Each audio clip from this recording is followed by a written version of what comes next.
En Summa Herética no nos hacemos responsables por los comentarios emitidos por los invitados. Estos tienen libertad de expresar su punto de vista sin que los anfitriones del podcast tengan necesariamente que estar de acuerdo con ellos.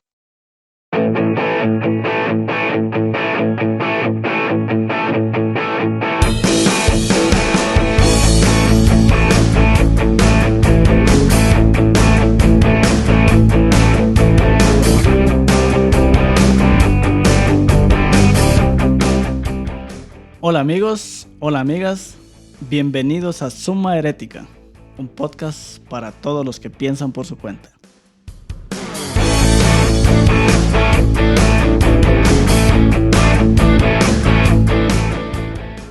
Hola, ¿qué tal querida comunidad herética? Acá estamos nuevamente, muy contentos, en el episodio número 2 de nuestra tercera temporada, ¿quién lo diría? Y siempre para introducir, me han mandado una cantidad de chistes.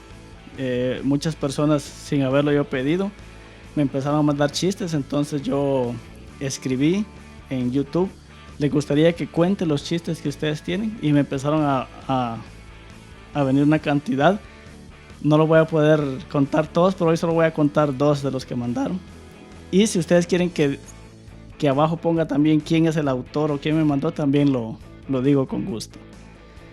Así que hoy, para introducir el episodio, el segundo episodio de esta tercera temporada, vamos a contar dos chistes cristianos. Chistes cristianos me mandaron. Leemos de todo, vamos a contar de todo lo que me manden aquí. Si no va mi nombre abajo, yo cuento cualquier cosa. Bien, entonces dice que iba un hermano caminando por la calle y tenía hambre. De repente vio esto fue en Cuba, y era un hermano cubano. Esto es muy importante que lo sepan. Y iba caminando por ahí, vio un restaurante y pasó y vio a su pastor. Y dijo, ya está el pastor aquí. No quería encontrarme a nadie de la iglesia acá. Pero claro, ya que estaba ahí, se vieron. Ese momento cuando uno no quiere saludar a alguien, pero lo ven y dice, bueno, ahora ya nos vimos, hay que saludarlo. Y el pastor estaba ahí y no hallaba ese small talk, no hallaba qué decir. Y le dijo, pastor, le dijo, he pecado. No, hermano, le dijo, he pollo. Por eso dije que eran cubanos. Aquí lo vamos a catalogar después si es chiste pierde amigos o chiste gana amigos. Y el segundo tiene que ver con hermanos de la iglesia también. Y un hermano que tenía una carnicería, producía buena carne. De hecho, aquí tenemos carniceros que nos escuchan, ahí de Bilbao. Y algunos ya lo conocen. Saludos ahí a Chema. Y pues tenía la carnicería, y típico en la iglesia, cuando saben que hay un hermano tiene algo, sabe algún oficio o algo, es a él que lo llama. Si es plomero, todo el mundo lo llama para que llegue a solucionar los problemas. Y bueno, y muchas veces no quieren pagar. Y este hermano que tenía la carnicería no le gustaba que llegaran hermanos de iglesia, porque siempre pedían fiado. No sé si se entiende esa frase, pero fiado es llegar a pedir y decir, dame tanto de mercadería y anotame ahí, yo después te lo pago. Eso es fiar. Entonces, él le gustaba que llegaran mejor personas que no eran de la iglesia, porque esos llegaban, pagaban. Y él no hallaba cómo, y no podía decir que no. Así que un hermano de esos fiadores, y llega, hola hermano, buenos días, ¿cómo está? Dios le bendiga, ¿cómo amaneció? Espero que bien, espero que el negocio vaya aquí en abundancia, bendecido. Sí, hermano, le dijo, aquí vamos bien. Aquí venía a molestarlo, dijo. A ver, le dijo, ¿qué puedo hacer por ti? Quería que me fiara unos 3 kilos de carne, por favor, y en 2 semanas se lo pago. El hermano le dijo, desde ahora en adelante ya no fío ni a los hermanos de la iglesia, pero si somos hermanos, le dijo. Sí, le digo, somos hermanos en espíritu, pero no en la carne. Y con esto empezamos.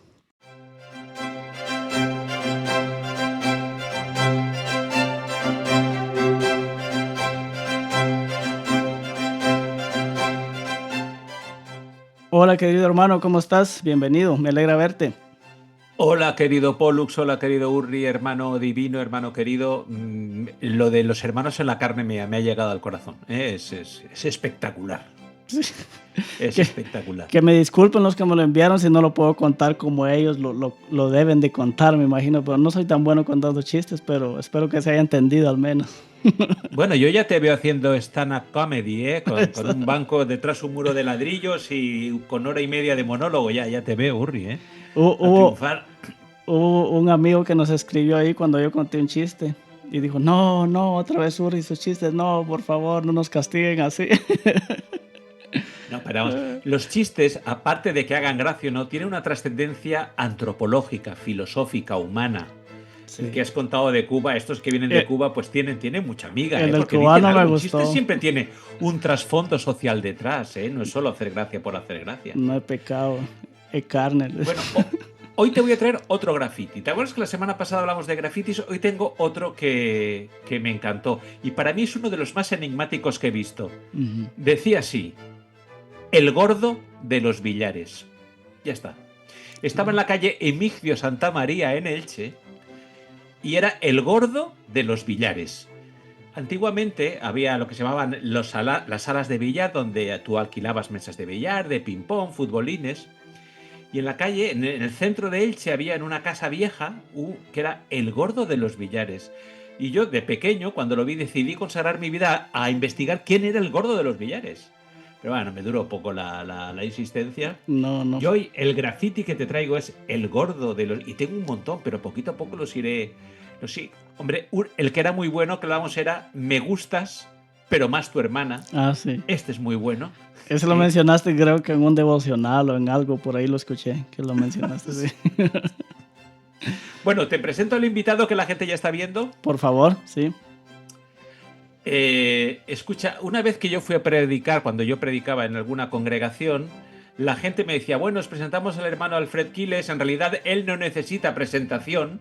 Entonces mis primeras palabras siempre eran, yo no necesito presentación porque en realidad soy un impresentable. Entonces, esa es la mejor manera. No es el caso de hoy. Sí, eso te iba a decir, el de hoy no es impresentable. No, el Data tampoco necesita presentación, pero sí que es muy presentable.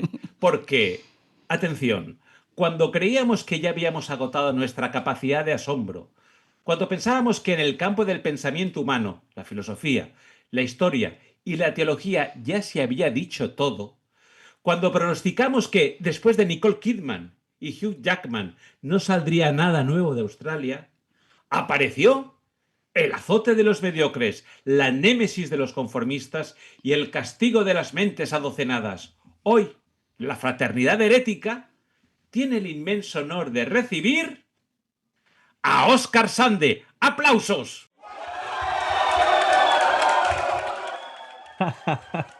Vaya recibimiento, vaya recibimiento.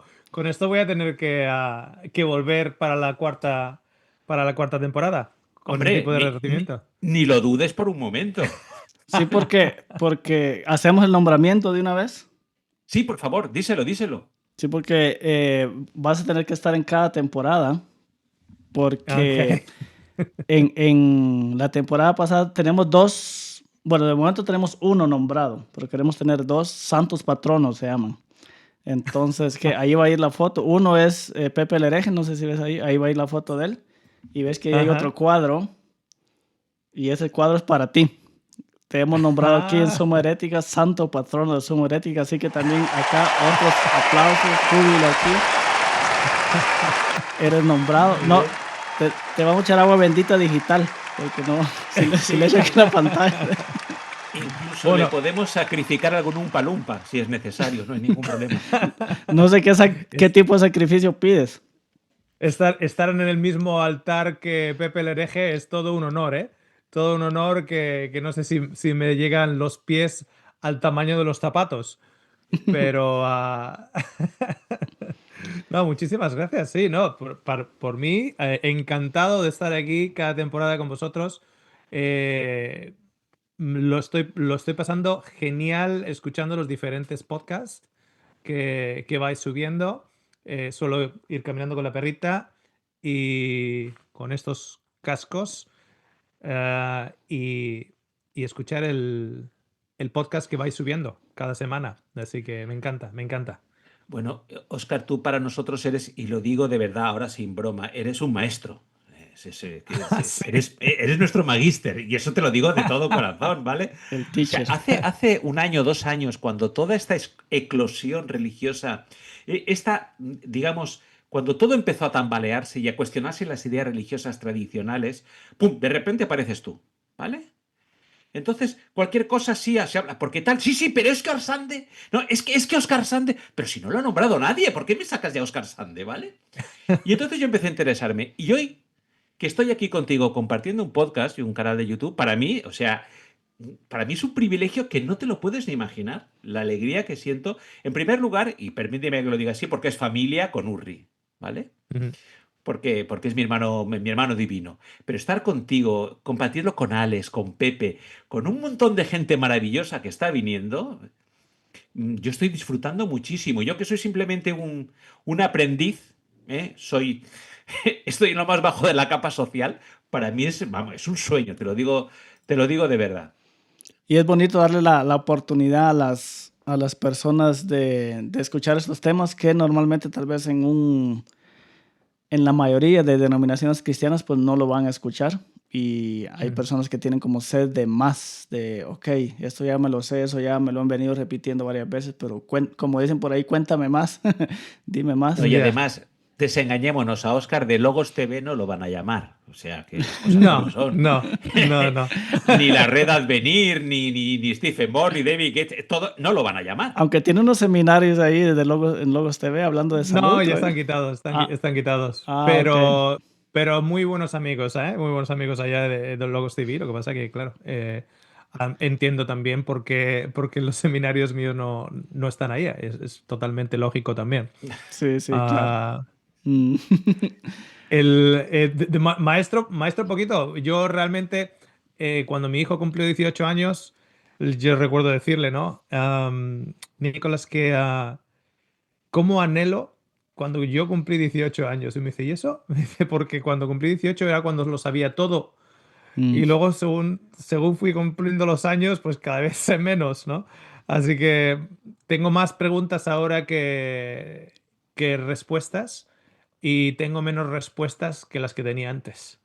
Porque tenemos esa perspectiva ahora de, wow, esto es muchísimo más grande de lo que nuestro orgullo e ignorancia creía en un pasado, ¿no? Así Mm. que Oscar, ahora soy más ignorante porque sé cuán ignorante soy. O sé que soy ignorante. escucha, ¿tú crees, antes de empezar con el tema del programa, ¿tú crees que de alguna manera hemos de renunciar definitivamente a conocer toda la verdad en toda su amplitud, a tener seguridades inamovibles, que es lo que teníamos antes cuando vivíamos en el ámbito de una congregación, de una doctrina, decíamos, ya sabemos todo lo que tenemos que saber. Esto lo he escuchado yo muchas veces. ¿Crees que tenemos que renunciar a esa idea ya definitivamente? Yo particularmente lo he hecho. ¿Qué ocurre? Que la religión, por ejemplo, en mi caso, que vengo de una mentalidad secular, pero con muchas preguntas, vengo de llevar a la foto de la Revolución Cubana en la cartera cuando era adolescente, de la Kale Borroka en el País Vasco, de la bufanda palestina con 18 años, etcétera. Vengo de preguntas existenciales con otra foto de Albert Einstein en la cartera también, ¿no? Entonces, con muchas, muchas preguntas. En su día, a través de mi esposa, yo conozco la religión cristiana protestante adventista del séptimo día, que en ese momento el paquete de respuestas que tiene me sirve a mí como para responder el paquete de preguntas que tengo. Entonces, como yo tengo esas preguntas y aparece un sistema con un número de respuestas, a mí esas respuestas en ese momento determinado me llenan, me cubren los huecos. ¿Qué ocurre? Que claro, yo sigo haciendo preguntas y llega un momento que la pregunta se convierte más grande de la respuesta que te están proveyendo. Entonces empiezas a cuestionar la respuesta. Cuando empiezas a cuestionar la respuesta, te das cuenta y dices, espera, que esta respuesta me valía en su día por mi capacidad mental, por lo que estaba pasando en esos momentos o lo que sea, pero ya no me valen. Entonces, cuando ya no me valen, empiezas a tratar de buscar otras respuestas. Entonces, en ese afán de buscar otras respuestas, yo personalmente, en mi experiencia personal, porque mi paso por el protestantismo adventista tuvo muchas cosas buenas a nivel personal, pero muchísimas cosas malas. Yo siempre suelo decir que a mí la iglesia adventista me ha quitado muchísimo, muchísimo, muchísimo más de lo que me ha dado. Muchísimo más de lo que me ha dado. Pero eso no significa que no he salido con lecciones aprendidas. Entonces, una de las lecciones aprendidas es precisamente el hecho de que está bien tener preguntas sin respuesta. Está bien tener preguntas sin respuesta. O sea, yo prefiero tener una pregunta sin buscarle una respuesta o sin forzar una respuesta a esa pregunta a quedarme con una respuesta incompetente. Que es lo que muchas personas, por ejemplo, me cuestionan a mí, me dicen, bueno, cuando hablas de esta teoría o de esta teología o de la otra, estás diciendo que esto es incorrecto, que tal y tal doctrina de tal y tal iglesia es incorrecta. Pues dinos tú la correcta. No, no, si yo la correcta no la sé. Yo la correcta no la sé. Yo lo que sé es que en Apocalipsis 13 la primera bestia no es el papado y la segunda bestia no es Estados Unidos. Eso sí lo sé. Dice, bueno, entonces, ¿qué es? No, en lo que es no tengo idea. Pero prefiero quedarme sin respuesta a adoptar una respuesta que no es correcta. Es como ir a un baile, es como ir a un baile y decir, bueno, como decía Juan Luis Guerra en su canción, si tú no bailas conmigo, prefiero no bailar. O sea, yo no voy a bailar con la que a mí no me corresponde, con la fea, la tuerta, la coja, la que me va a pisar los callos de los pies continuamente, simplemente porque necesite una pareja de baile. Solo porque No, hay que bailar. solo porque hay que bailar, prefiero no bailar. Entonces, si la respuesta no me satisface, está bien. Y eso, el vivir con está bien sin una respuesta, está bien.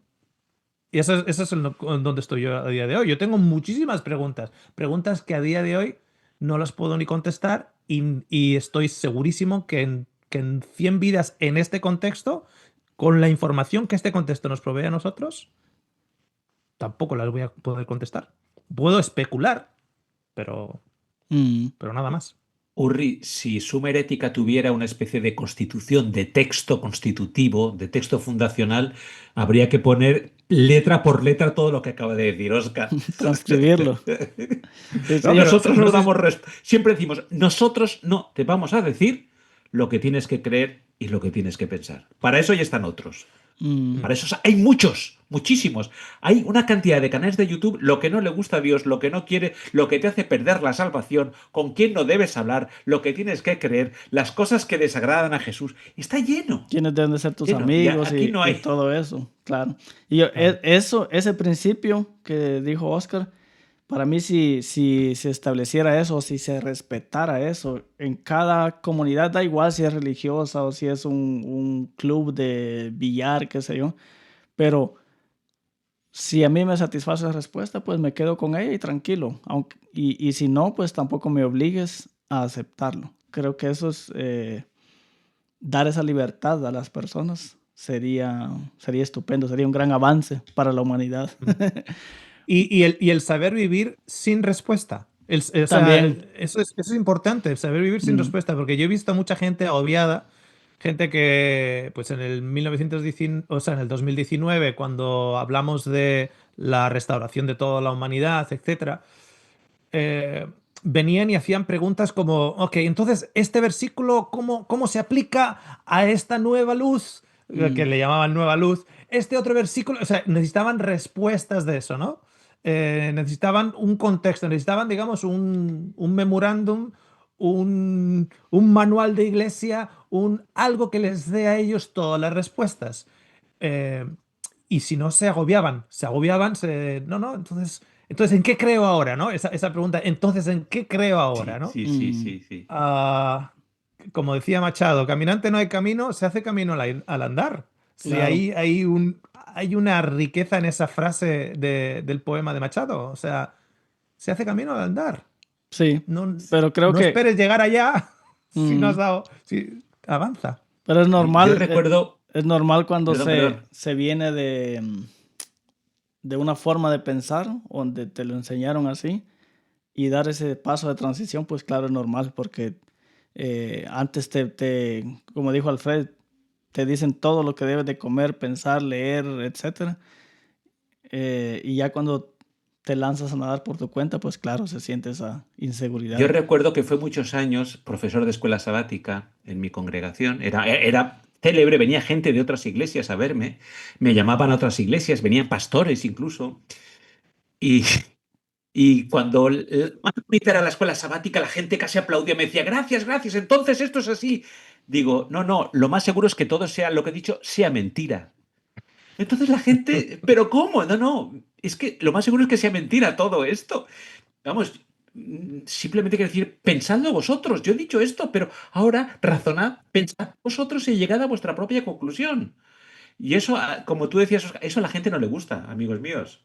Mm, No, Porque no, claro que el no. enfrentarnos a nuestro propio pensamiento es muy, muy complicado, muy duro. sí, Ujú.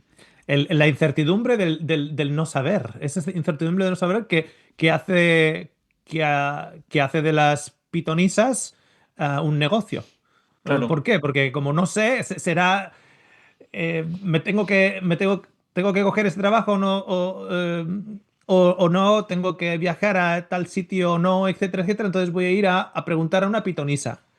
Pero si no es una pitonisa y tengo una decisión en particular y soy religioso y no voy a una pitonisa, pues tengo que preguntar o al pastor. Que el pastor me diga, que el anciano me diga, que la Biblia me diga, que voy a abrir la Biblia y voy a poner el dedo en el primer versículo que Dios me diga.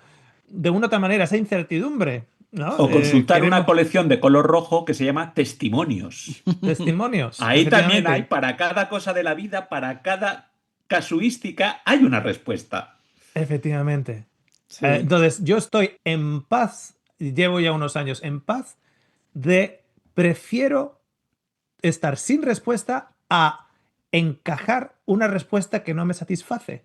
Que yo ya estoy viendo que, porque además es que ha habido gente que me ha dicho esto, bueno, ya sé que en la teología de la iglesia hay errores, pero entonces ¿qué? O sea, ya me están diciendo precisamente lo que yo quiero escapar, de lo que yo Mm, quiero escapar. Me están diciendo, sé que hay errores, sé que hay ciertas cosas que están como calzadas con calzador, pero es que si lo quito, me quedo sin nada. Ya, mm, sí. caminante no hay camino, se hace camino al andar. Sí.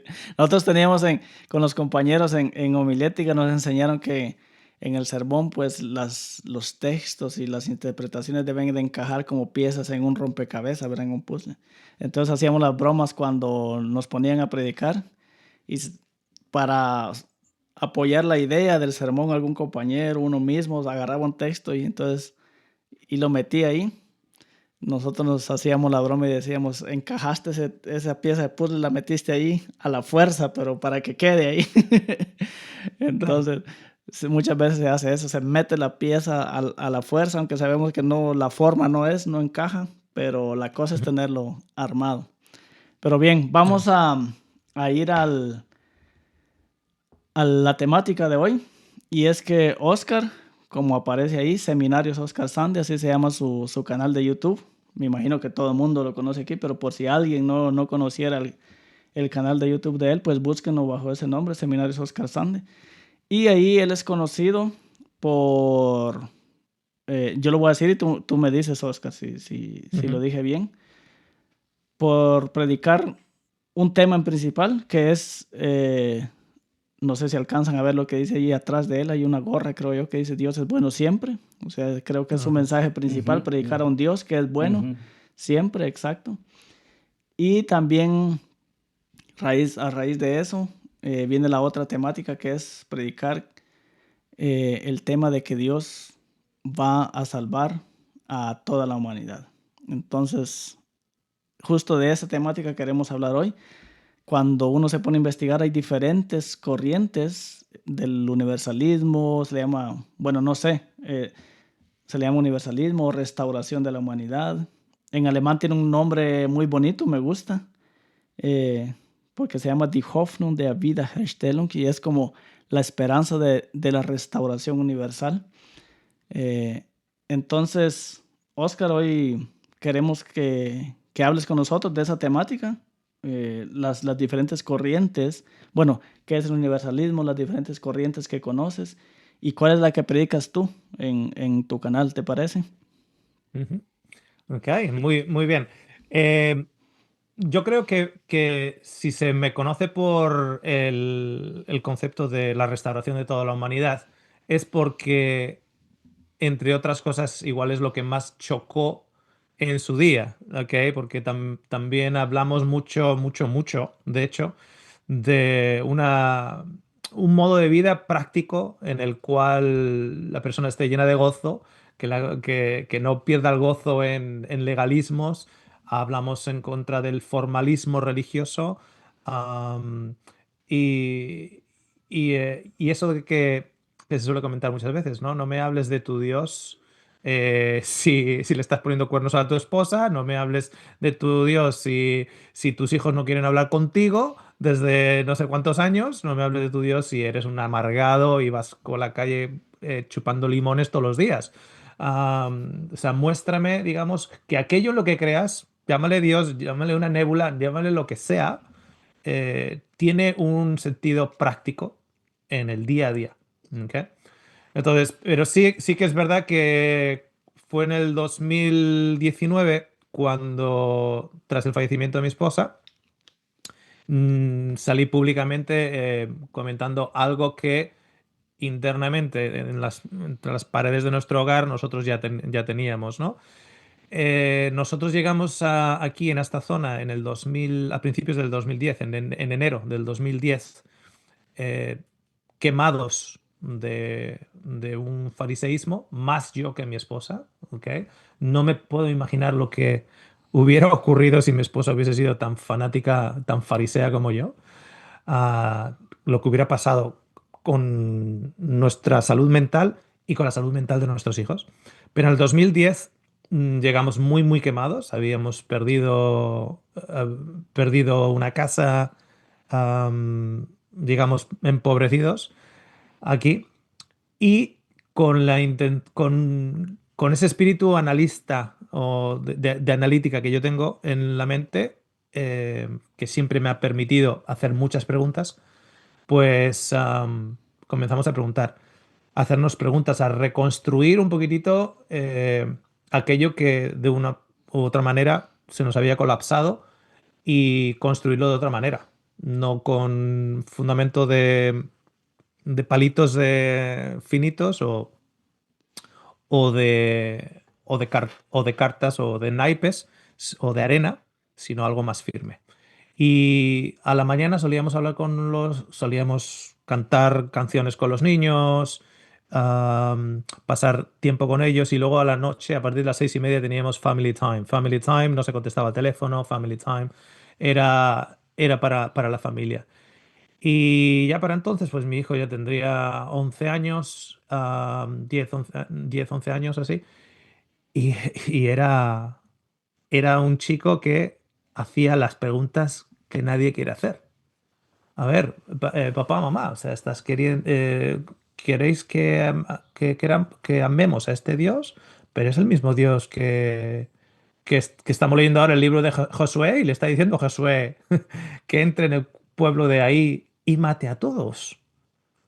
O sea, es el mismo Dios o sea, todas las preguntas que no te dejaban hacer en la iglesia, que porque si no estás cuestionando a Dios, nosotros las estábamos escuchando de nuestro hijo. Y nuestro hijo, y a mi hijo no le iba a valer la respuesta de, bueno, es Dios, no hay que cuestionarlo.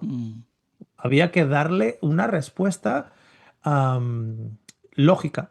Había que darle una respuesta que, entonces, a raíz de entonces, en el esfuerzo de no hacer de nuestros hijos fariseos, primeramente, y al mismo tiempo de no hacer a nuestros hijos o no darles a nuestros hijos unas respuestas parciales que no les satisfacieran a ellos y que al final acabaran tratando de buscar esas respuestas pues en las drogas, en malas compañías o lo que sea, pues teníamos que nosotros humillarnos también y decir, bueno, pues nosotros también vamos a empezar de cero y vamos a empezar con esto. Entonces lo que empezamos es, vamos a situar ciertos parámetros. Y uno de los parámetros fue poner a Jesús como filtro. Y cuando digo Jesús como filtro, mm, la esencia de lo que Jesús quería decir. ¿Ok? Eso como filtro. Que hay que amarse los unos a los otros, que hay que respetarse los unos a los otros, que hay que perdonarse los unos a los otros, que hay que vivir de esa manera. Entonces, a eso me refiero con poner a Jesús como filtro. Entonces, cuando empezamos a leer la Biblia, en esos cultos de mañana y esos cultos de tarde, de esa manera. Entonces leíamos que Dios se enoja con toda la humanidad y destruye a toda la humanidad salvo a 8, por ejemplo, en el diluvio. O Dios se enoja y salva solo a Lot y a sus hijas y quema con fuego al resto de Sodoma y de Gomorra, etcétera. Entonces, claro, Dios se enoja con Acán porque Acán resulta que coge unos trofeos de Jericó y manda a Josué que lo apedree. Dios se enoja porque alguien coge unos palos para el fuego del sábado y manda a Moisés que lo apedreen. Entonces, claro, se enoja con Nehemías, no, se enoja con su pueblo porque se han casado entre judíos y no judíos, entonces le manda a Nehemías que les pegue, les golpee y les prohíba y juren que no se vayan a casar con paganos, etcétera, etcétera, etcétera. Entonces, claro, filtramos a Jesús, al concepto de Jesús, eh, en esas historias y decimos, no es lo mismo, no es lo mismo. Es que no es lo mismo. O sea, no es lo mismo mátalo y apedréalo que el que esté libre de pecado tire la primera piedra. No es lo mismo. No es lo mismo el de aniquila a todos a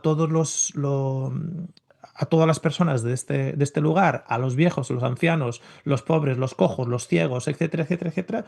Y Jesús sanando a los cojos, sanando a los Ciegos.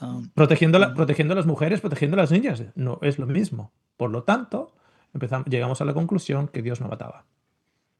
Entonces, las historias que hay en la Biblia de que Dios no mata es la interpretación de Dios por parte de los humanos en ese contexto y en esa cosmovisión. Si llovía y te era bueno para tus campos, pues Dios estaba en favor de ti. Pero si llovía y era cuando ibas justo a recoger la cosecha y luego toda la cosecha se te ponía mohosa porque había llovido un día antes, pues era porque algo habrías tú hecho. Y resulta que Jesús dice, ese ciego no es ni porque sus hijos, ni porque él haya pecado, ni porque sus padres hayan pecado.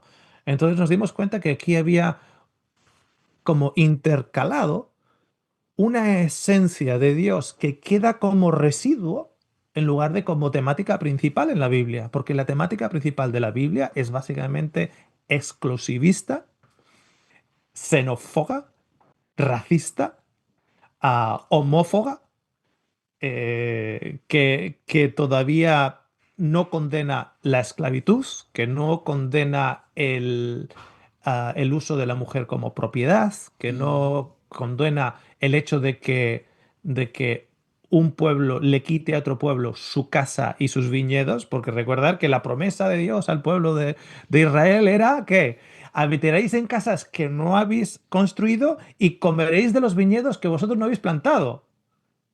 Oh, qué hermoso. ¿Cómo que qué hermoso? Eso se llama que le acabas de quitar a alguien la casa para tú ponerte en su casa y le acabas de quitar a alguien el viñedo para tú comértelo en lugar de él. Entonces, lo que en realidad tendría que haber sido la temática central es en realidad un residuo, un algo que queda como al lado de la carretera, que es el amor de Dios. Y eso queda en el lado de la carretera porque la línea principal es más que nada el hombre con sus envidias, con su sed de poder, con sus incapacidades, presentando un Dios con sus envidias, con sus incapacidades, con su sed de grandeza, adórenme solo a mí, etcétera, etcétera, etcétera. Al final es una representación no de Dios haciendo al hombre a su imagen y semejanza, sino del hombre haciendo a Dios según su imagen y semejanza. Entonces, lo que te queda es el residuo.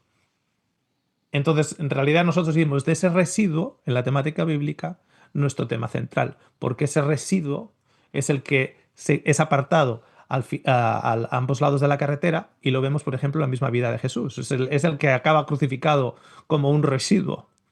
¿Ok? El mensaje de Jesús en realidad acaba siendo un residuo en una cruz, en una fosa común después de muerto. Entonces, con ese principio que Dios no mata, 2010 nosotros empezamos a presentar en el grupo de iglesia que estamos siendo parte aquí en la zona de Gippsland, que Dios no mata. Entonces, claro, hay gente que les empieza a tener mucho sentido y otra gente que empiezan a decir, uy, ¿qué pasa aquí? Es algo muy raro. Pero la gran mayoría decían, qué bonito que fuera así. ¿Por qué? ¿Por qué? Porque tienen esa controversia en su mente de, bueno, la Biblia dice que es Dios el que manda el diluvio. La El Biblia escrito dice que está. el escrito está. Entonces, una de las acusaciones que siempre suelen salir es el hecho de que, Oscar, lo que pasa es que tú tomas los versículos que a ti te dan la gana para construir la doctrina que a ti te da la gana. Y yo soy el primero en admitir, efectivamente, yo y todas las denominaciones. Yo Exacto, y todos, sí. todos. Yo y todos. Porque si tú tienes algo en contra de una persona homosexual, vas a citar Levíticos. Pero en Éxodos te dice que tú puedes vender a tu hija como esclava. Y te dicen que a tus hijos, en el mismo Levíticos también, que a un hijo desobediente hay que pedrearlo. Eso no lo vas a tomar, lo de vender a tu hija no lo vas a tomar, lo de tomar concubinas no lo vas a tomar, pero vas a tomar lo que a ti te conviene. ¿Okay? Cuando Pablo habla de que por un hombre todos cayeron y por un hombre todos serán restaurados, en el libro de Romanos, Eso no. vas a dar una explicación. Esa no me vale. Atraerá a todo el mundo a él, eso tampoco le vale. O que toda boca confesará que él es el Señor, eso tampoco. Hay que explicarlo de otra manera, hay que añadirle otras cosas que no están en el texto. ¿Por qué? Porque no les conviene. Entonces, yo sí admito que voy a la Biblia a usar los versículos que a mí me conviene y la prueba más fehaciente de ello es que hay un montón de denominaciones. Todas ellas claman sacar sus doctrinas de la Biblia, pero todas sus doctrinas son diferentes entre ellas. ¿Okay? Entonces, en esa evolución, nosotros privadamente llegamos a la conclusión que, bueno, si Dios no mata, dio esas imágenes al final de los tiempos de la consumación porque hay citas que dicen, no 1 en 100 serán salvos, no 1 en 100. Entonces, siendo generosos, vamos a usar 10 en 100, o sea, un 10% serán salvos, un 90% serán quemados, consumidos. ¿Por qué? Por el fuego de Dios. Entonces, claro, eso ya nos empezaba ya a chocar.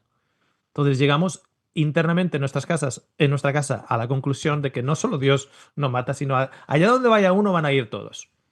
Porque tenemos la misma sangre, los mismos huesos, el mismo cerebro. A nivel fisiológico somos lo mismo, somos humanos. De hecho, no hay razas.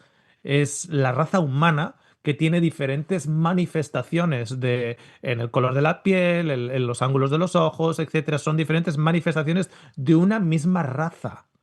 ¿Okay? Tenemos diferentes etnicidades, diferentes culturas. Unos son rubios, otros son morenos, otros son negros, otros son asiáticos, etc. Pero hay una raza. Entonces, donde vaya uno, van todos. Si no crees que todos van a ser restaurados, entonces crees que todos van a ser quemados. Pero donde vaya uno, van todos. Pero Pero eso lo mantuvimos calladitos entre nosotros porque, claro, ya habíamos creado controversia diciendo que Dios no mata, como para ahora encima no solo no mata, sino que encima va a salvar a todos. Entonces, la respuesta más lógica o la inquietud más lógica de cualquier denominación religiosa es, espera, que es que si Dios va a salvar a todos, ¿cuál es la relevancia de nuestra existencia como denominación? Pues ninguna relevancia, porque lo único que a ti te hace relevante como denominación es que los que se van a salvar especialmente sois vosotros. Vender Pero si un producto exclusivo. Si se quita la exclusividad, pues ya no. Claro. Efectivamente. Es como que te vendan el aire embotellado, ¿no? La denominación tal te vende ese aire embotellado. La otra denominación te vende otro aire que parece que tal, con una botella más azul, pero es diferentes versiones del aire embotellado. Hasta que alguien dice, oye, no sé si os habéis dado cuenta, pero que es que el aire Sí. es para todos. Es para todos. Entonces, claro, ¿cuál es la relevancia de ello, no?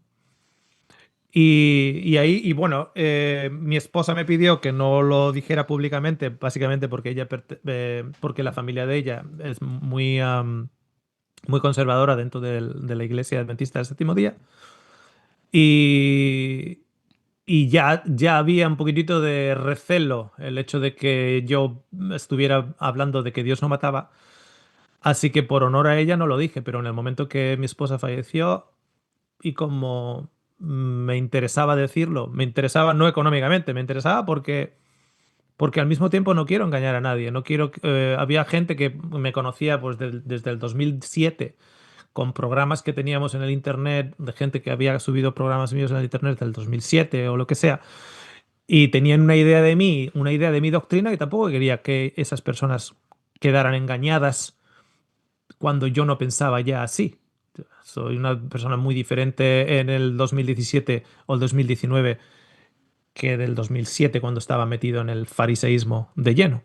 Entonces también por ser honesto, por ser honesto, porque para que esas personas no idealicen a, a Oscar, dije, bueno, que sepáis que lo que creo es esto, ¿eh?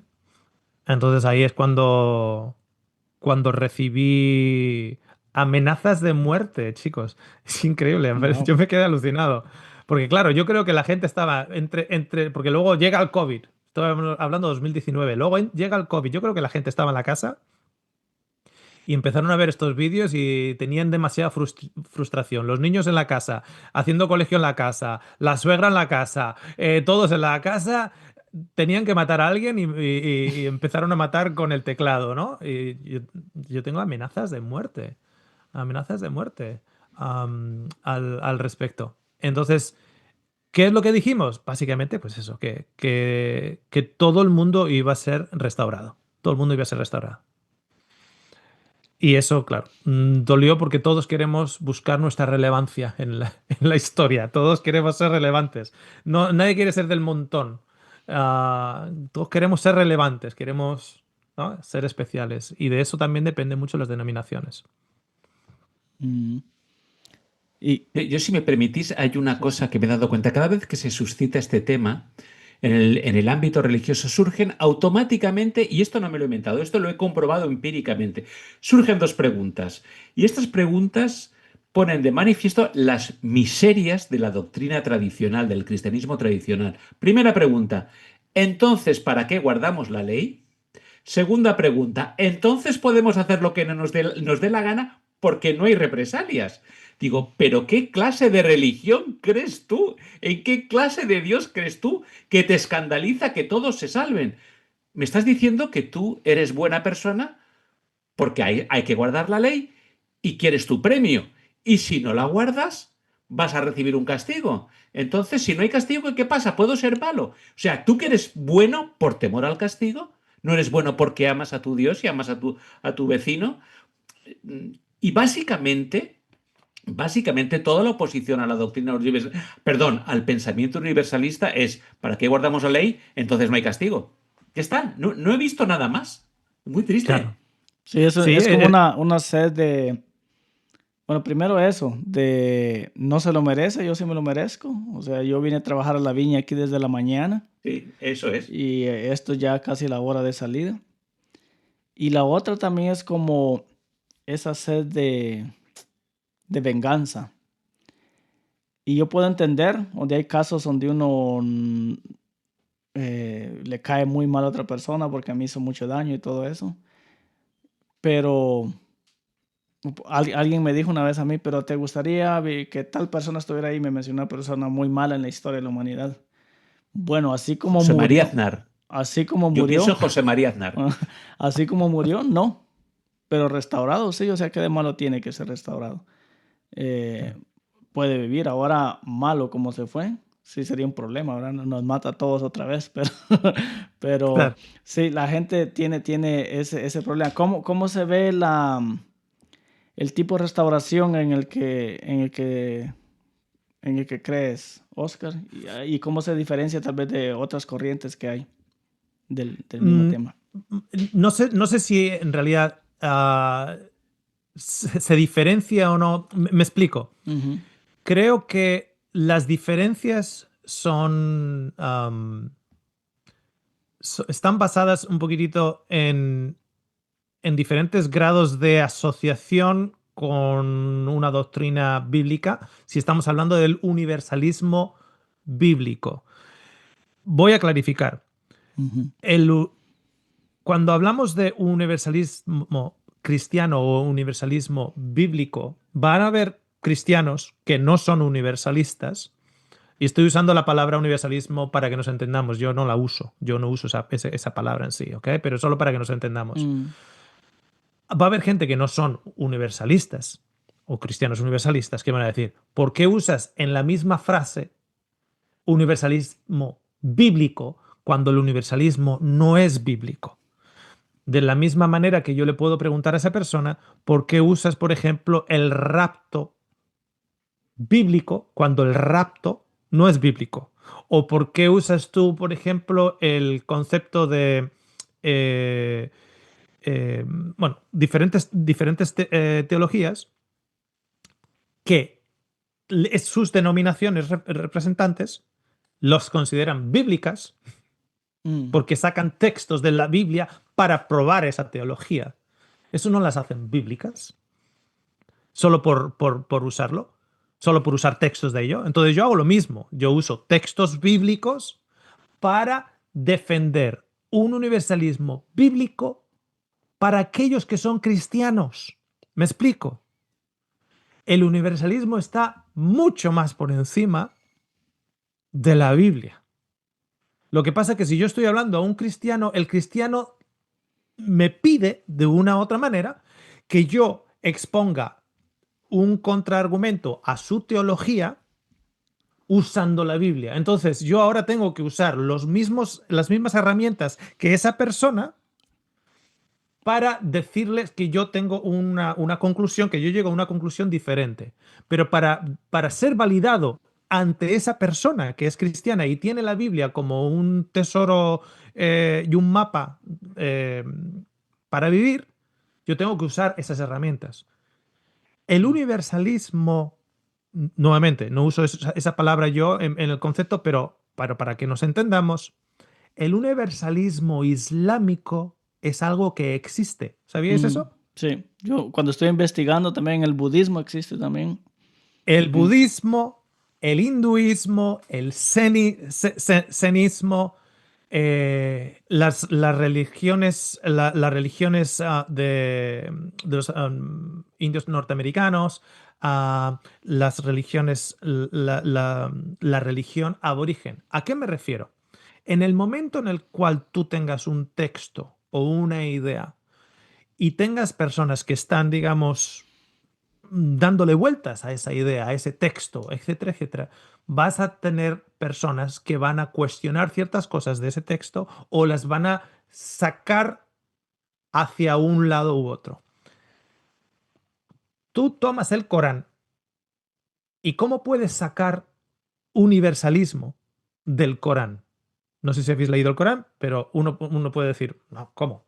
¿El Islam tiene universalismo en ello? Bueno, dentro del Islam hay teólogos publicados dentro del Islam que podríamos llamar a día de hoy universalistas. Creen en la restauración total de toda la humanidad eventualmente.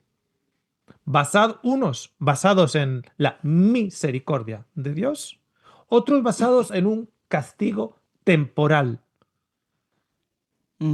Entonces, de la misma manera, tú tienes un proceso de reencarnación en el hinduismo y por defecto también en el budismo, porque el budismo inicialmente es una rama que sale del hinduismo, en el cual en un proceso limitado de reencarnaciones, tú llegas a un estado en el cual te liberas de este estado de putrefacción, de dolor, de daño, de hambre, etcétera, etcétera, etcétera.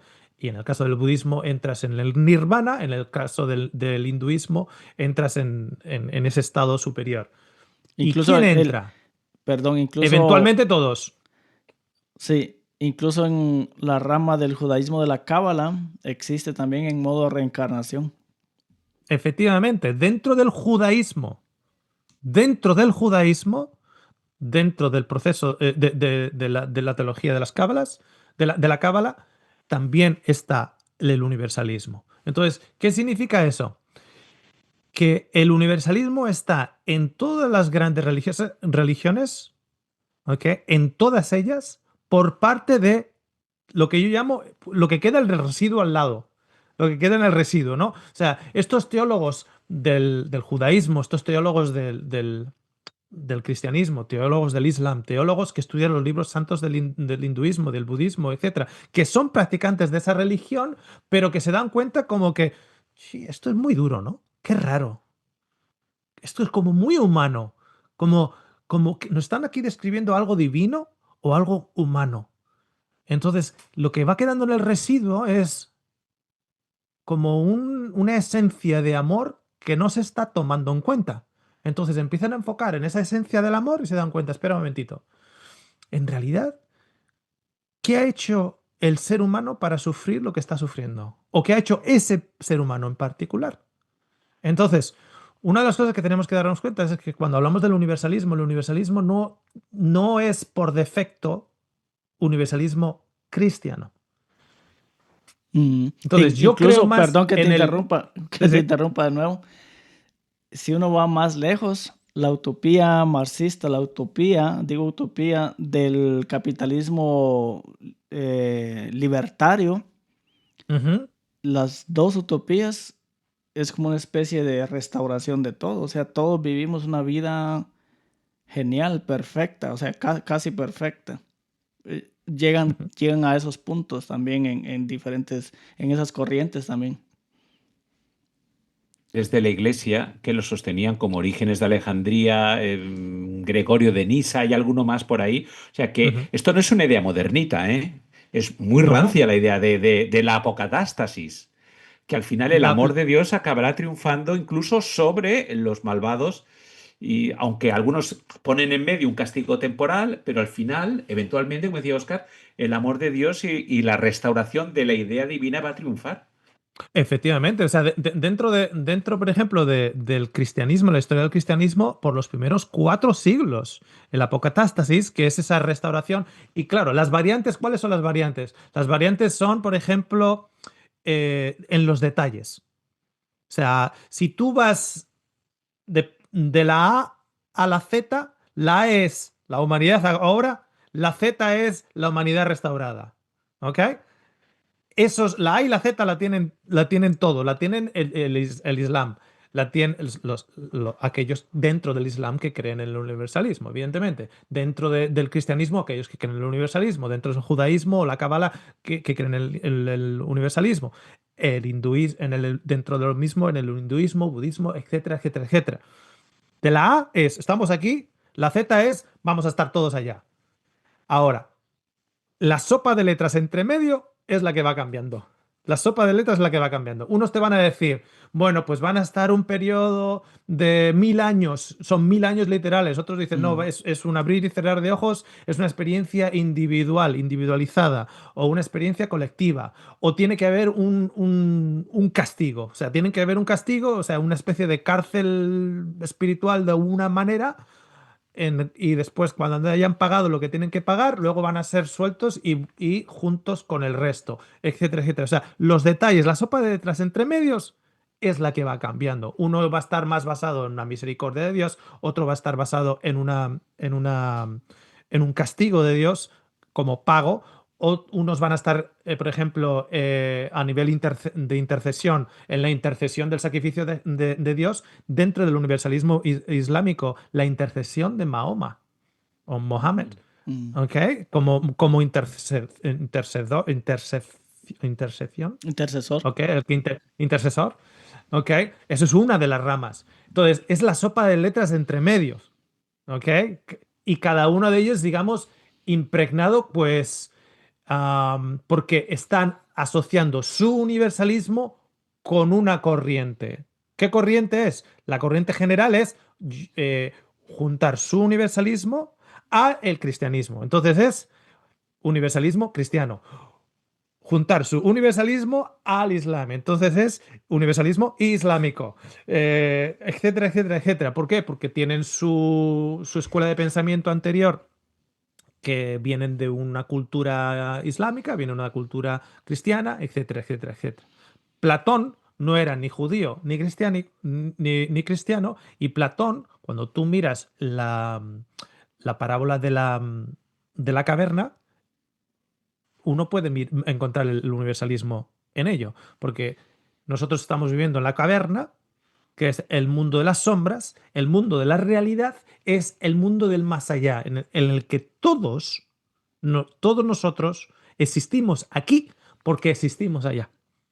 Entonces, nosotros somos realidad aquí porque existimos allá. La realidad no es esta, la realidad es aquella. Eso es Platón, Sí. así, en grandes Oye, rasgos, ¿no? también son muy interesantes, un poco raras, pero la verdad es que ofrece mucho las ideas de la noosfera de Pierre Teilhard de Chardin, el monje Ujú. jesuita francés, que habla que converger todas las conciencias en un proceso evolutivo. Yo lo estoy viendo y es extraño. Sabe mucho nuestro querido amigo y Bastián Ángel de Ujú. Teilhard de Chardin, pero él también sostiene una especie de universalismo. Efectivamente, efectivamente. Y, y no solo él, sino, por ejemplo, él mismo, y comentaba Urri, el mismo concepto de la utopía. Cuando tú pones el concepto de la utopía en cualquier doctrina, ¿no? La doctrina libertaria, la doctrina comunista.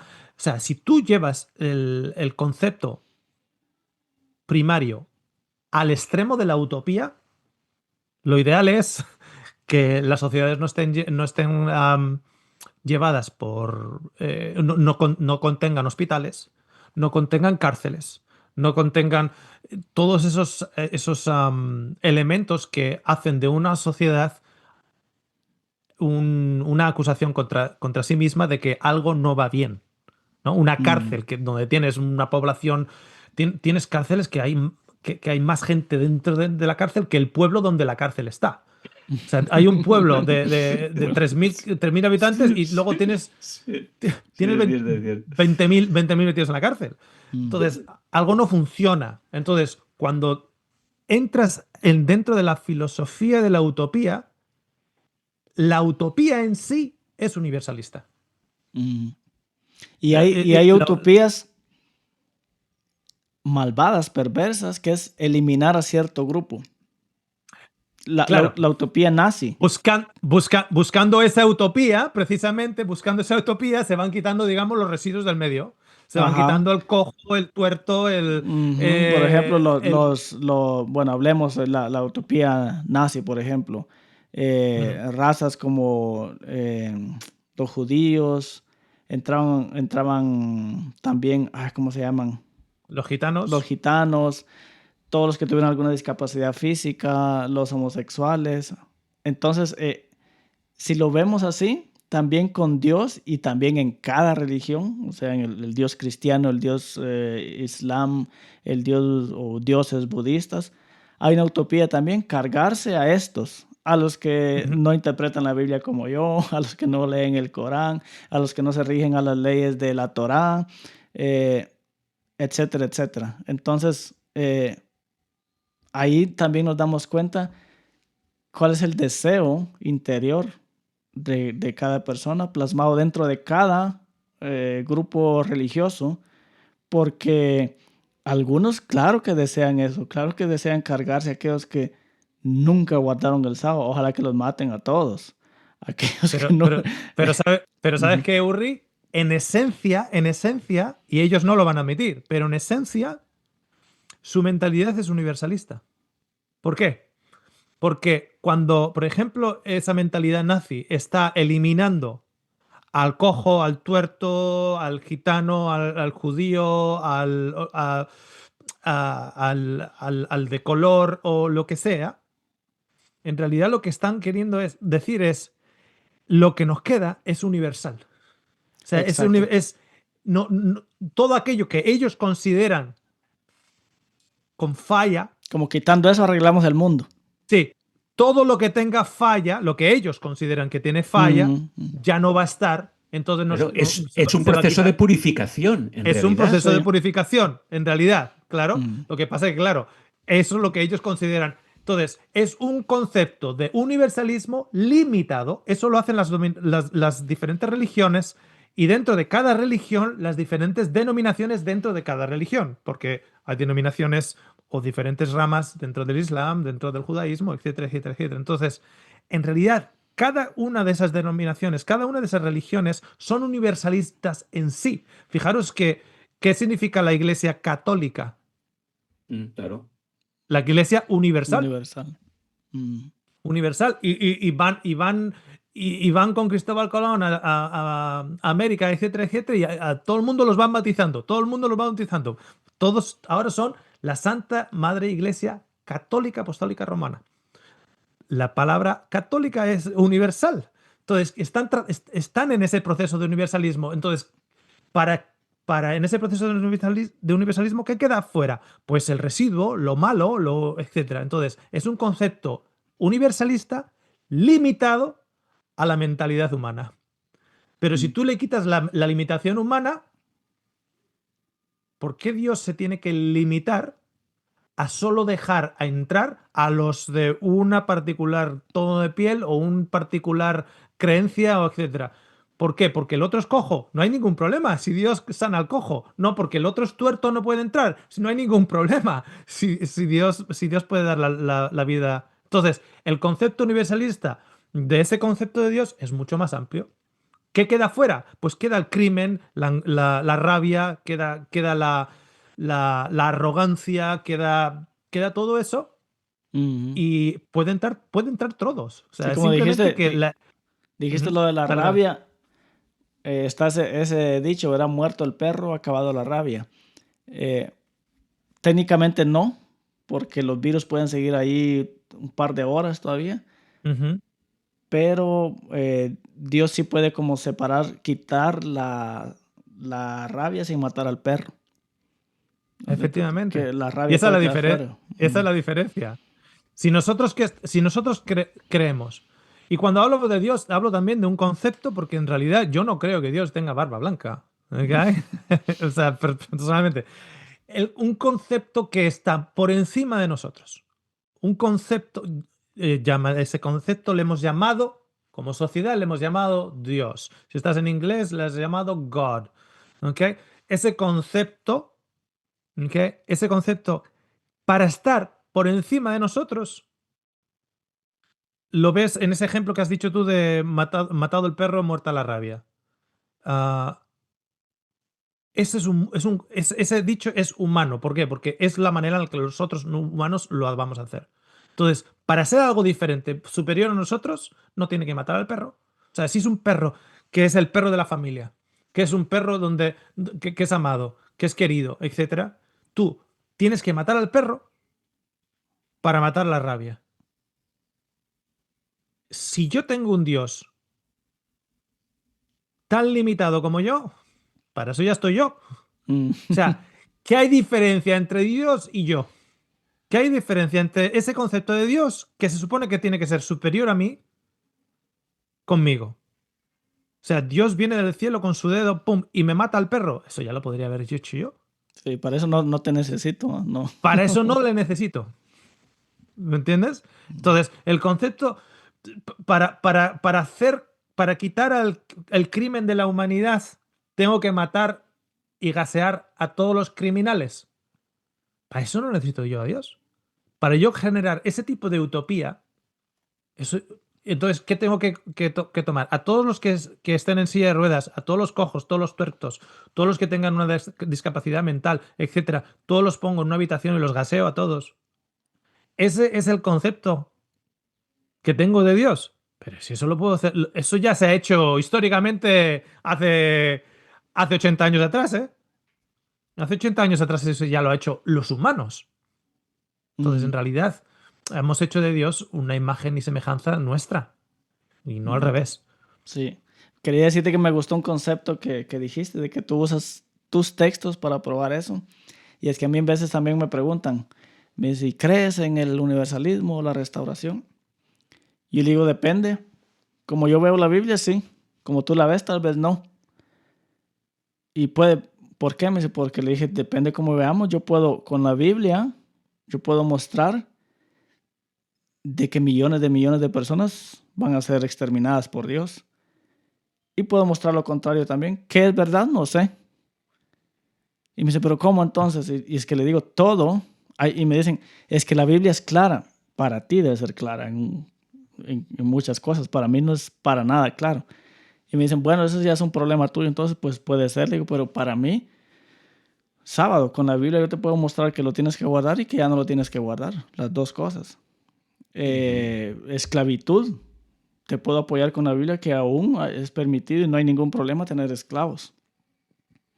Si nos vamos a cómo vemos la Biblia, pero eso es que la Biblia es clara en comentarios de YouTube me llega mucho esas palabras. La Biblia claramente dice, bueno, ese claramente para ti. O sea, como dice ahí, tú lo tienes claro y qué bueno, yo no. Pero Urri, no debemos olvidar que cada denominación con la Biblia crea su propio relato. Nadie hace una lectura integrada de la Biblia. Todos, utilizando el texto prueba, crean, y es una palabra que está muy de moda, su propio relato.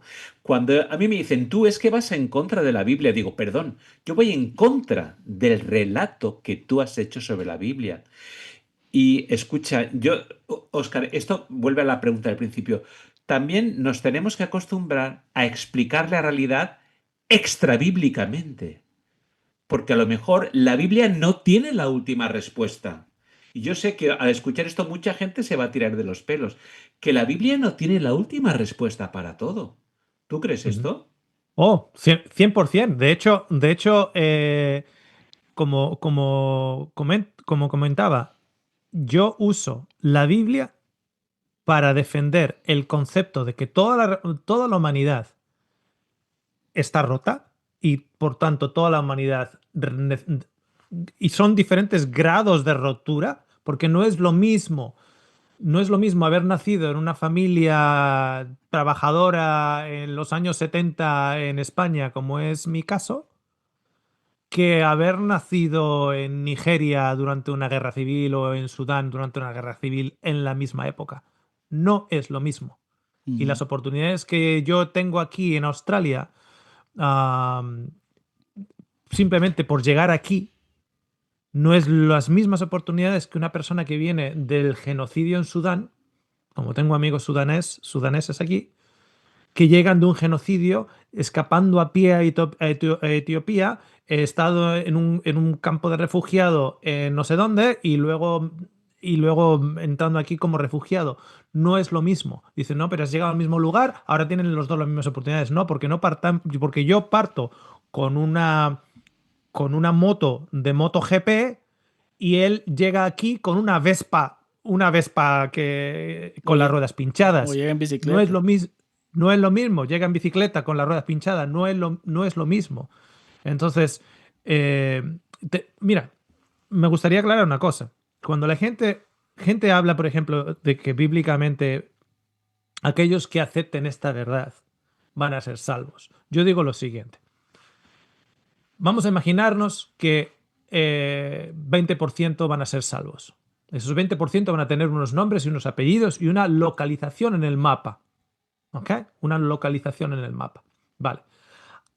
A esas personas, si esas personas hubiesen nacido en otro lugar, si hubiesen nacido en una familia aborigen australiana, si hubiesen nacido en la India, si hubiesen nacido en Pakistán, etcétera, etcétera, y las personas que ellos están tomando su posición o sus casas como bebés en Pakistán, en la India, etcétera, esas personas ahora van a nacer pues en España, en Estados Unidos, en una familia católica en México, en una familia adventista en Chile o lo que sea. Al final de X tiempo, de X décadas, los que son salvos van a ser los mismos. En otras palabras, van a tener los mismos nombres y apellidos. No. Si yo voy a ser salvo porque yo nací en Chile, nací en la familia de la verdad, porque yo nací en Bolivia y nací en una iglesia que tenía la verdad, etcétera, etcétera, y seguí la doctrina, vale. Pero si hubieses nacido en Pakistán, tú, con tu mismo nombre o con tu misma persona en sí, ¿estarías salvo? La respuesta es posiblemente no. Sí, si nos basamos en la salvación, en tus creencias. Lo más seguro. Lo más seguro que no. Si al final van a ser 20% de los que van a ser salvos, ese 20% está tremendamente influenciado de dónde has nacido. Tremendamente influenciado de dónde has nacido. Porque los si casos, hubieses nacido en otro lugar... Los casos son para dar un ejemplo real. Eso me chocó bastante y me puso que pensar. Cuando estaba trabajando de pastor acá en Guatemala, yo iba todos los miércoles a una cárcel a predicar, a arreglar cosas y todo eso. Bueno, tenía una hora de tiempo limitado para estar ahí y una hora de salida. Entonces yo siempre me iba como media hora antes porque había que hacer fila, porque al salir lo revisaban a uno todo y bueno, un proceso que había que pasar. Y justo en esa media hora de espera que yo me iba antes, llegaba un muchacho, delincuente, pandillero, no sé si saben qué son pandillas o las maras, que Bukele, por ejemplo, lo puso de moda, esos que están tatuados y todo eso que son. Bueno, él tenía casi mi edad. Yo tenía 22 y él tenía como 19. A esa edad él ya había matado más de 20 personas, había violado a un montón de mujeres, había hecho no sé cuántos robos, porque él poco a poco me fue contando toda su historia, nos fuimos como haciendo amigos, y él donde me contaba todo lo que hacía y todo, pues en su semblante, ninguna muestra de arrepentimiento, ni nada de eso, de dolor. Y poco a poco, como dije, con el tiempo, yo siempre le daba algo a él, de comida o dinero, o cosas, artículos de higiene personal. Y de ahí me contó cómo fue su infancia. Él fue hijo de un delincuente también, que el padre lo mataron súper joven, súper joven, creo que de 20 y algo de años, lo mataron. Se crió con su madre era una prostituta, pero no prostituta de esas que trabajan tal vez en un prostíbulo de élite, de clase, no, en casa.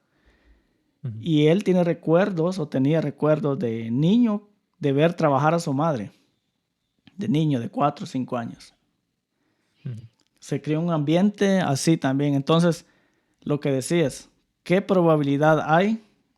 Estaba yo hablando con él, un joven que no nació en un hogar que iba creyente, pero no practicaba ninguna denominación, pero en una familia de nivel medio, que tuvo padre y madre, amor, comida, fui a la escuela, etc.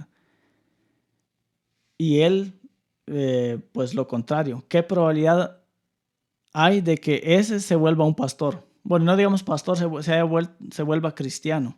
Pues la probabilidad es muy baja y hay casos donde estos se vuelven cristianos, pero podría decir que tal vez no lo sé, pero no es más de 3%. Uno en 10,000. Exacto.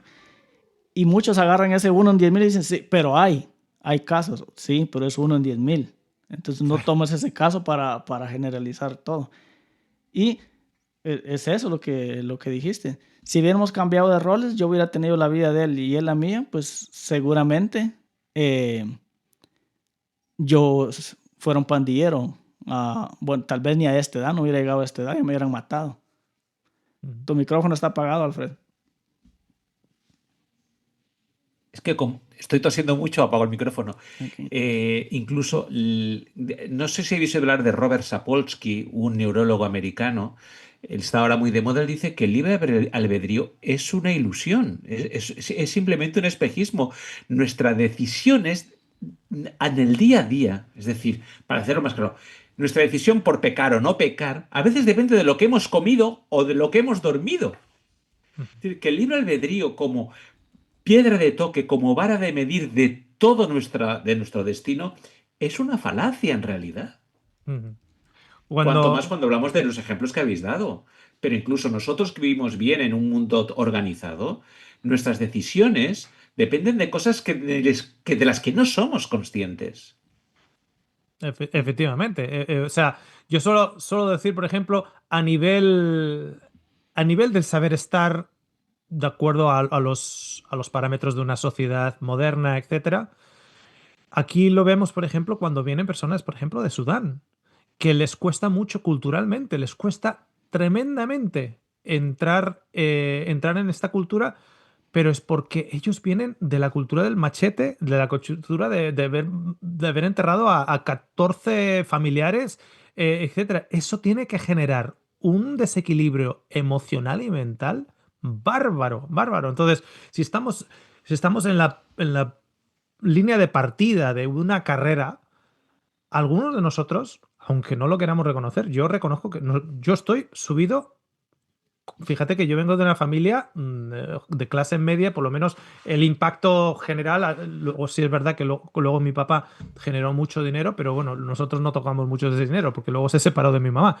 Pero la esencia de mi infancia y de mi juventud temprana es una familia trabajadora en un barrio de trabajadores, etcétera, pero que en una época también donde la educación era gratuita, la universidad era gratuita, la sanidad era gratuita y el nivel de educación en la EGB, te acordarás que ahora se llama otra cosa, y en España la educación Sí, sí, básica sí. era alto, un Ujú. nivel alto, que yo a día de hoy hablo con gente aquí en Australia que son adolescentes, que tienen 16 17 años y culturalmente les faltan un montón de aspectos de geografía, de historia, etcétera, etcétera. Y yo empiezo a decir, ¿y esto dónde lo aprendí yo? Yo lo aprendí en sexto, que lo aprendí en séptimo, en la Ujú. educación básica. O sea, un nivel muy alto de educación, ah, una estabilidad económica en la casa, donde en 3 años ya te podías comprar. Mis padres se compraron su piso en 3 años, Ujú. trabajando, pero en 3 años. Coche, vacaciones todos los años y vacaciones pues al pueblo. Se iba al pueblo, que tampoco era. Entonces, yo me considero que yo parto con una moto GP. Yo estoy en una moto GP, o sea, yo no soy el Marc Márquez, pero estoy en una moto GP. Pero es que tú empiezas a mirar la línea de partida y hay gente que está en Vespas, hay gente que está en bicicletas, hay gente que está en estas bicicletas de los años 20 y hay gente que va en burro. Y hay gente que va descalza, sin zapatos y calcetines, y todos estamos en la primera línea. Entonces, hablando de libre albedrío, a ver, espera un momentito. Que ni siquiera entre nosotros estamos partiendo en la misma línea. Mm. Ni con los mismos vehículos, ni nada de ello, ¿no? Entonces, solo quería clarificar una cosa que quedó pendiente para cerrarlo y ya, si queréis, nos movemos a la siguiente Sección. sección. Era lo siguiente. Yo uso a la Biblia para mostrar el universalismo extraído de la Biblia para aquellos que necesitan, por una razón u otra, establecer esa idea en su mente usando la Biblia. ¿A qué me refiero? Para los opositores al concepto de que todos van a ser salvos, y si esos opositores son son aquellos que tienen la Biblia bajo el brazo y todo tiene que ser, bueno, tiene que ser así, que Dios lo diga claramente, entonces ahí les saco yo los versículos donde por lo menos les hace temblar un poquitito, porque no habían visto esos versículos o porque incluso cuando los estudian, lo estudian así de pasada, no se quieren detener en ello porque les puede generar un poquitito de terremoto emocional. Entonces, para esas personas que necesitan un debate apologético al respecto, yo uso la Biblia. Pero os digo una cosa, si yo mañana tengo que hablar con una persona musulmana, yo voy a ir a esos teólogos del Islam que ellos, usando los versículos del Corán, sacan la conclusión del universalismo. Entonces yo voy a tomarme esos versículos y cuando esté hablando con esa persona musulmana, yo le voy a decir, no, pero has considerado esto y esto, y has considerado el hecho de que Alá puede llegar a restaurar con su misericordia que dura por siempre a toda la humanidad, etcétera, etcétera. Y yo mostrarle con sus versículos esa opción. Si estoy hablando con alguien de la Cábala judaica, pues voy a usar esos términos que son conocidos para esa persona. Entonces, el universalismo no es un concepto cristiano. El universalismo es la restauración de toda la humanidad. Si podemos usar muchas otras palabras, uso la restauración de toda la humanidad porque, bajo mi punto de vista, todos, de un grado u otro, estamos pasando por este mundo con un estrés postraumático. Nacimos ya con un estrés postraumático. O sea, si has pasado por el canal del nacimiento de tu mamá, ya naces llorando. Llegas aquí llorando. Estás con el estrés. Óscar, y una reflexión, utilizando ahora el campo semántico y la terminología de las religiones tradicionales. Si pensamos que finalmente se perderán muchas millones de personas, en realidad al final quien gana, ¿quién es? El pecado, el mal, Satanás, como quieras Claro. llamarlo. Si en ese camino hacia el bien, hacia Dios, hacia el paraíso, por el camino se pierden la mayoría de la humanidad. Vamos a ver, si tú eres un padre que tienes dos hijos, uno es premio Nobel y el otro muere en la droga, ¿tú eres un padre vencedor o eres un padre de mierda? Perdón, eres un padre de mierda. Porque te has dejado un hijo. Te has dejado un hijo fuera. La mitad te lo has dejado fuera, claro. Claro, y fijaros porque hay gente que dice, bueno, entonces, si todo el mundo va a ser salvo, entonces, ¿cuál es el punto de este sufrimiento que estamos pasando? Le digo, espera. Déjame usar lo mismo, porque ¿cuál es el punto de todo este sufrimiento si al final encima te pierdes, encima te queman, encima te destruyen? Ahí sí que no hay punto. Ahí sí que no hay punto. Salir de la brasa para caer al fuego, no hay... Claro, o sea, están usando, fijaros que están usando un concepto en el cual dicen, bueno, si todos se van a salvar, es todo este sufrimiento. Dices, bueno, todo este sufrimiento no lo puedo explicar a través de que todos se vayan a salvar, pero el hecho de que todos se van a salvar, por lo menos todo ese sufrimiento se queda en una pesadilla. En el cual tú te has levantado, te has despertado de la pesadilla, te tocas y dices, ay, espera, ¡guau!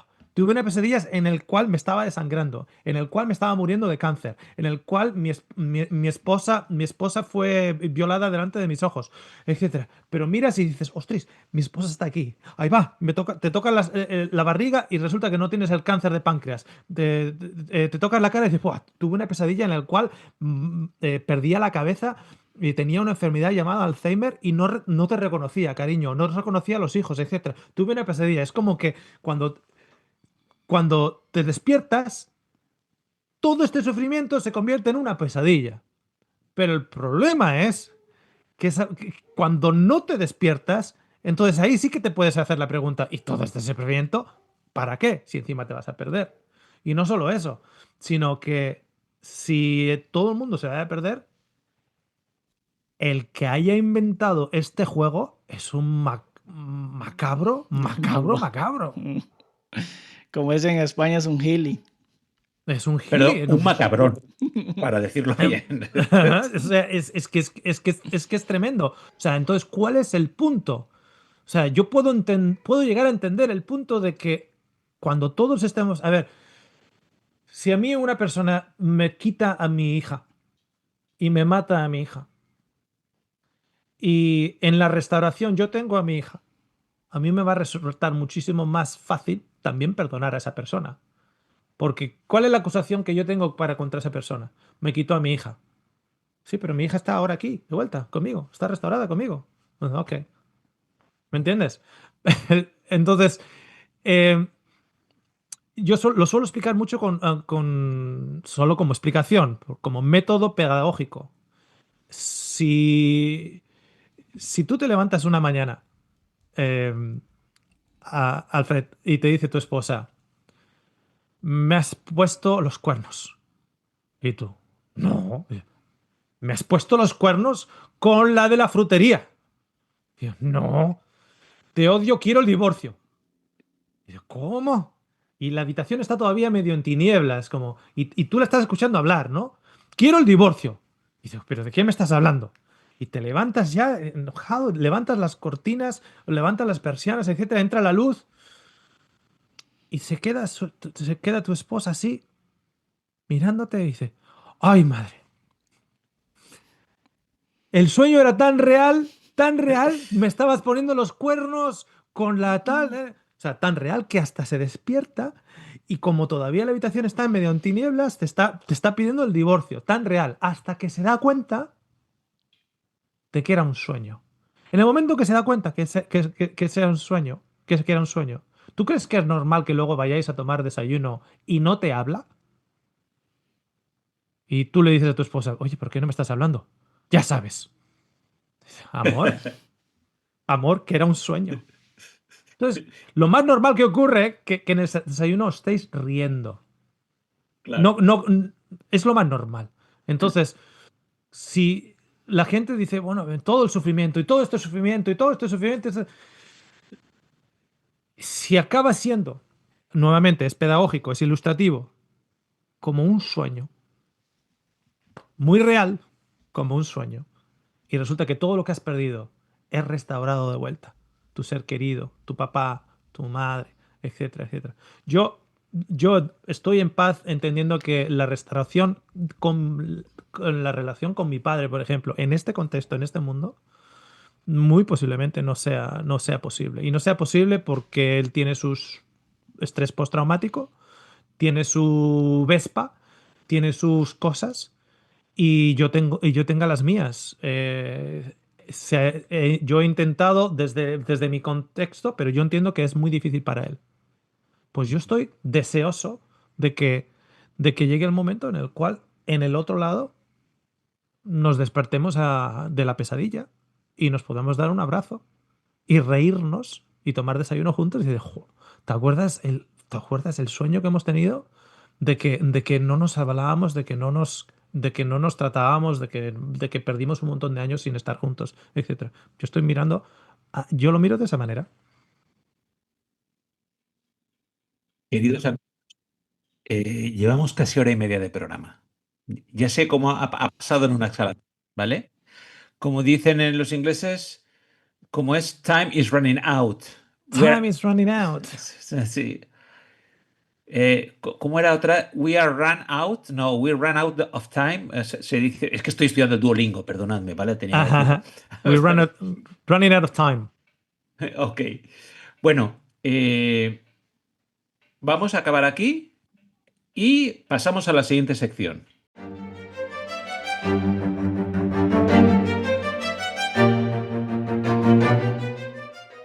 Esta sección se llama Estoy con Urri, con mi hermano mayor, para saber si le llamamos ¿Quién me mandaría a mí venir a Suma Herética? O si lo llega a saber, viene su padre. O sea, no sabemos aún bien cómo llamarla. La pregunta es una pregunta indiscreta, como a ti ya te hicimos el cuestionario Proust, saliste airoso, aún recuerdo algunas respuestas. Y la pregunta es esta. Es una pregunta con mala leche. Si al final Dios salva a todos, incluidos Caín, Hitler, José María Aznar, el vecino que pone reggaetón a las 3 de la mañana, ¿no será el cielo más bien una comunidad terapéutica que un premio? un sitio de que hacemos todos terapia ahí para... Sí. Pues puede ser terapia grupal, terapia grupal, Nivel terapia en extremo. el cual sí, yo creo que nuevamente de que la gente no se cuelgue de los detalles, sino que tome las palabras que voy a decir como ilustración, imágenes de conceptos estamos familiarizados, con los que estamos familiarizados, para explicar, digamos, algo que está en una dimensión muchísimo más alta de la nuestra. Pero necesitamos elementos que nosotros conocemos. Yo creo que se podría asimilar algo así como terapia de grupo y terapia personal. Terapia de grupo y terapia personal. Porque en realidad respondemos en la gran mayoría de los casos de una manera intuitiva, basada en rupturas emocionales, rupturas intelectuales, rupturas sociológicas, rupturas, y digo rupturas como estreses postraumáticos.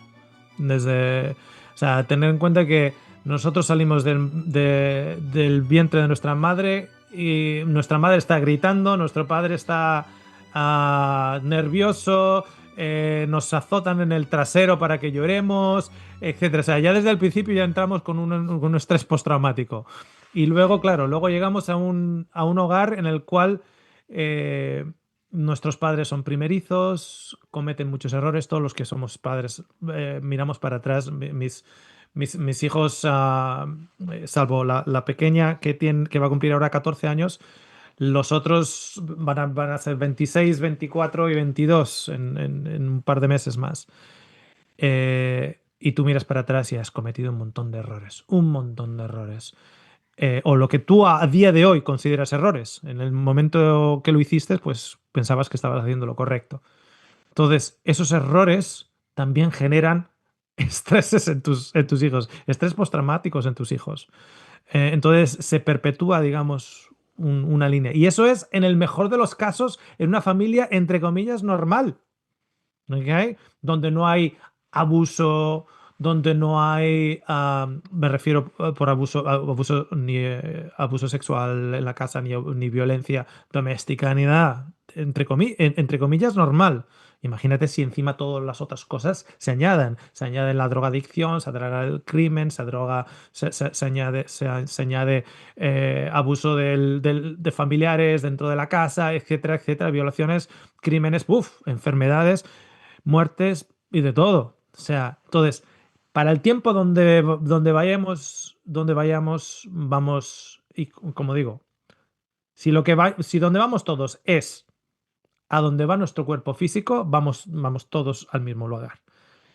Yo lo que entiendo es que lo que nos hace a nosotros diferentes es el hecho de que tenemos también la conciencia. Y esa conciencia, para mí, tiene una existencia que continúa más allá de la tumba. Entonces, estamos partiendo de esa base, que hay un elemento cuántico no materializado en la fisiología, en la carne, los huesos, los átomos de carbono y nitrógeno dentro del cuerpo, que va más allá. Entonces, en ese concepto de ir más allá, creo que como humanidad necesitamos grupo de terapia y como familias necesitamos grupo de terapia y como individuales, como elementos individuales necesitamos grupos de terapia. O sea, creo que es el proceso en el cual yo individualmente tengo que sanar, familiarmente tengo que sanar, comunidadmente tengo que sanar y humanamente, con toda la humanidad, tengo que sanar. Tengo que ser una parte en cada uno de esos procesos. ¿Cómo va a ser ese proceso? No tengo idea. No sé si todo tiene que ver como una conciencia comunitaria al mismo tiempo que tenemos una conciencia individual. No lo sé cómo eso va a funcionar, no sé los detalles, está por encima de ello. Pero es simplemente una conclusión a la que llego partiendo de la base que tenemos una conciencia. Y esa conciencia tiene un elemento cuántico que traspasa esta dimensión. Ujú. Ok, tengo la última pregunta y luego pasamos a la ronda de despedidas. Todos los viernes de noche tenemos noche de película con mi familia. O sea que miramos con nuestros niños películas para niños, así eh, Ujú. dicho en resumen. Y les recomendamos, siempre hacemos a votación qué película vamos a ver, pero recomendamos ver antiguos y vimos Aladdin, el genio y Ujú. el genio de la lámpara. Entonces de ahí me surgió una pregunta. Te encuentras al genio de la lámpara y tienes 3 deseos. ¿Cuáles serían tus 3 deseos? Uh, Así a bote pronto. Ah, yo voy a ser muy, muy cliché, pero mm, entendiendo que si los deseos podrían ser utópicos, o sea, de aspectos de utopías, ese proceso, uno de esos procesos, ese proceso de sanación que comenzara aquí. O sea, yo tengo un amigo que trabaja es guardia en una cárcel, trabaja como a 1 hora y media de aquí. Y las historias que me cuenta son tremendas. Y son miles de personas que están dentro de esa cárcel. Y esto es en un país como Australia, que la población encarcelaria no es tan alta como puede ser Estados Unidos o Europa o lo que sea. Entonces, yo creo que parte de esos 3 deseos, o en los 3 deseos en sí, tendría voy a ser muy cliché, pero tendría, digamos, los aspectos de utopía. ¿Ok? Crimen, restauración. Y acabar con el crimen, hay que mirar a la raíz, ¿no? ¿Cuál es la raíz de ese crimen? El crimen no es el acto en sí. O sea, para llegar al acto ha habido un proceso, ¿no? Ujú. Entonces, ese proceso de restauración de la humanidad, evidentemente, la enfermedad y la pobreza. Iría por ello. O sea, esa restauración, ese tratar de hacer la utopía aquí en esta tierra. Porque en esta tierra, ya de por sí, fíjate que es que ya de por sí, siendo todos amigos, siendo todos amigos y todos llevándonos bien, vas de camino al campo, ¿ok? Vas de camino al campo y pasas por unos pinares y te llenas de garrapatas que te pueden matar. O sea, y hemos ido todos amigos al campo a hacer un poco de deporte. Y las garrapatas te puede dar la enfermedad de Lyme o etcétera. Y te puede. O sea, ya este mundo en sí ya es enemigo contra nosotros y encima nosotros somos enemigos contra nosotros mismos. Entonces, por lo menos el aspecto humano sería lo que le pediría yo a este genio. Hablando de eso, y como has hablado de películas, he visto este fin de semana la película en Netflix que se titula The House of Dynamite, La Casa de Dinamita. No sé si la tenéis, la acaban de subir en Netflix. The Ok, House of Dynamite. lo vamos a anotar. 18 minutos repetido 4 veces. ¿A qué me refiero? 18 minutos desde que detectan una cabeza nuclear. No la Una cuentes que, toda, ¿eh? no. Ok. 18 minutos desde que detectan una cabeza nuclear y cómo es el protocolo, los protocolos que están in place para detectar y erradicar una cabeza nuclear. 18 minutos. Se llama La Casa de Dinamita, sería traducido en español, The House of Dynamite. Ujú. No descartemos, no descartemos que para ir a la otra dimensión seamos tan burros de apretar nuestro propio botón rojo. Mm, ok, perfecto. Bueno, vamos a escuchar una musiquita y luego nos preparamos para la ronda de despedidas. Ok.